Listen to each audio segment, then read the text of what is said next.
আসসালামু আলাইকুম রহমতুল্লাহি অবরকাতুহ। সম্মানিত প্রিয় দর্শকবৃন্দ, আজকে যে বিষয় নিয়ে আলোচনা করতেছি তা হচ্ছে ধর্ষণ কেন হয়, কিভাবে প্রতিরোধ করা যায় এবং ইসলামী দৃষ্টিকোণ থেকে তার সমাধান।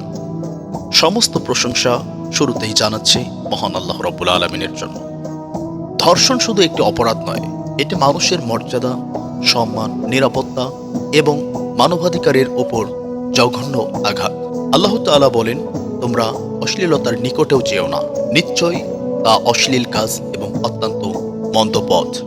ইসলাম শুধু ব্যভিচার নিষিদ্ধ করেনি, বরং তার দিকে নিয়ে যায় এমন পথও বন্ধ করতে বলেছে। আমরা জানব ধর্ষণ কেন হয়। ধর্ষণের পেছনে বিভিন্ন কারণ থাকতে পারে। ১. নৈতিক অবক্ষয়। যখন মানুষের মধ্যে আল্লাহভীতি কমে যায়, তখন সে অন্যের অধিকার লঙ্ঘন করতে সাহস পায়। ২. পর্নোগ্রাফির বিস্তার।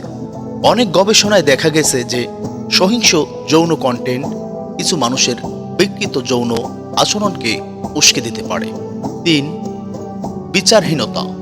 অপরাধী যদি মনে করে শাস্তি হবে না, তাহলে অপরাধের ঝুঁকি বাড়ে। ৪. মাদকাসক্তি। মাদক অনেক ক্ষেত্রে আত্মনিয়ন্ত্রণ নষ্ট করে এবং সহিংস আচরণের ঝুঁকি বাড়ায়। ৫. ক্ষমতার অপব্যবহার। অনেক ধর্ষণের ঘটনা যৌন আকাঙ্ক্ষার চেয়ে ক্ষমতা প্রদর্শন ও নিয়ন্ত্রণ প্রতিষ্ঠার সাথে বেশি সম্পর্কিত। ৬. পারিবারিক ও সামাজিক শিক্ষার অভাব। শৈশব থেকে সম্মান, সম্মতি এবং চরিত্রের শিক্ষা না পেলে সমস্যা তৈরি হতে পারে। আমরা জানব গণতান্ত্রিক আইন থাকা সত্ত্বেও ধর্ষণ কেন বন্ধ হচ্ছে না। অনেকে মনে করেন আইন কঠোর হলেই অপরাধ বন্ধ হবে। বাস্তবে বিষয়টি আরও জটিল, কারণ আইন আছে কিন্তু প্রয়োগ দুর্বল, তদন্তে গাফিলতি, সাক্ষী ও প্রমাণ সংগ্রহে সমস্যা, বিচার দীর্ঘসূত্রিতা, রাজনৈতিক বা সামাজিক প্রভাব, ভুক্তভোগীর অভিযোগ করতে ভয় পাওয়া।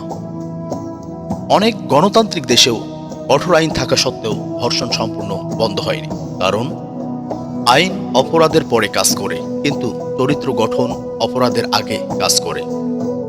আমরা জানব ইসলাম ধর্ষণকে কিভাবে দেখে। ইসলামে ধর্ষণ অত্যন্ত জঘন্যতম অপরাধ। ধর্ষণকে শুধু ব্যভিচার হিসেবে নয়, বরং জবরদস্তি, নির্যাতন এবং অনেক ক্ষেত্রে সমাজে সন্ত্রাস সৃষ্টির অপরাধ হিসেবেও দেখানো হয়েছে। আল্লাহ তাআলা পবিত্র কোরআনুল কারিমে বলেন, নিশ্চয়ই যারা পৃথিবীতে বিপর্যয় সৃষ্টি করে তাদের শাস্তি কঠোর। ধর্ষণের শিকার নারী বা শিশু ইসলামের দৃষ্টিতে অপরাধী নয়। আমরা জানব কোরআনের আইন দিয়ে কি ধর্ষণ বন্ধ করা সম্ভব। প্রথমে একটি গুরুত্বপূর্ণ বিষয়, ইসলাম দাবি করে না যে পৃথিবীতে কোনো অপরাধ শতভাগ নির্মূল হবে। নবীদের যুগেও অপরাধ ঘটেছে, তবে ইসলাম অপরাধ কমানোর জন্য বহুস্তরীয় ব্যবস্থা দেয়। ১. তাকওয়া, আল্লাহভীতি। মানুষকে ভেতর থেকে নিয়ন্ত্রণ করা হয়। ২. দৃষ্টির সংযম। আল্লাহ তাআলা বলেন, মুমিন পুরুষদের বলুন তারা যেন তাদের দৃষ্টি সংযত রাখে। ৩.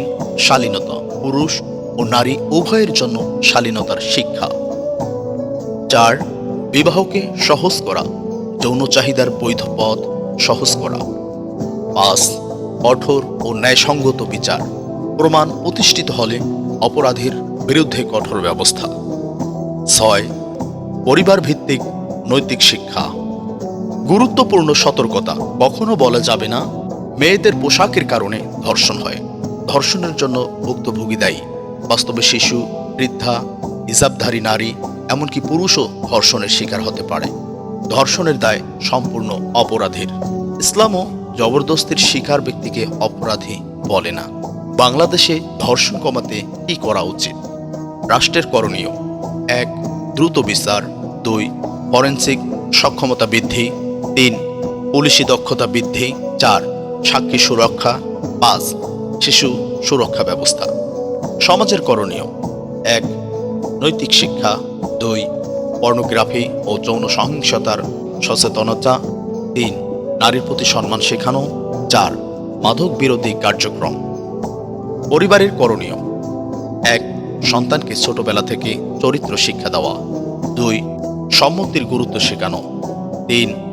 অনলাইন নিরাপত্তা শেখানো। ধর্ষণ একটি জটিল সামাজিক অপরাধ। শুধু আইন দিয়ে নয়, শুধু শাস্তি দিয়ে নয়, শুধু ধর্মীয় বক্তৃতা দিয়েও নয়, বরং ন্যায় বিচার, কার্যকর আইন প্রয়োগ, পারিবারিক শিক্ষা, সামাজিক সচেতনতা এবং আল্লাভীতি সম্পন্ন চরিত্র গঠনের সমন্বয়ের মাধ্যমে এটি উল্লেখযোগ্যভাবে কমানো সম্ভব। ইসলামী দৃষ্টিতে লক্ষ্য হল মানুষের সম্মান রক্ষা, নির্যাতিতের পাশে দাঁড়ানো, অপরাধীকে ন্যায়সঙ্গত বিচারের আওতায় আনা এবং এমন সমাজ গঠন করা যেখানে নারী, শিশু ও দুর্বল মানুষ নিরাপদে জীবনযাপন করতে পারে। আল্লাহ আমাদের সবাইকে অন্যায়, জুলুম ও সকল ধরনের যৌন সহিংসতা থেকে হেফাজত করুক। আমিন। প্রিয় বন্ধুরা, এই ভিডিওটি থেকে যদি আপনি একটুও উপকৃত হন বা মনে করেন এটা একটা উপকৃত বা শিক্ষণীয় ভিডিও, তাহলে অবশ্যই আপনার আঙ্গুল দিয়ে ভিডিওটি একটু শেয়ার করে দিন, যাতে আপনার শেয়ারের মাধ্যমে আরও 10 জন দেখে এখান থেকে শিক্ষা নিতে পারে।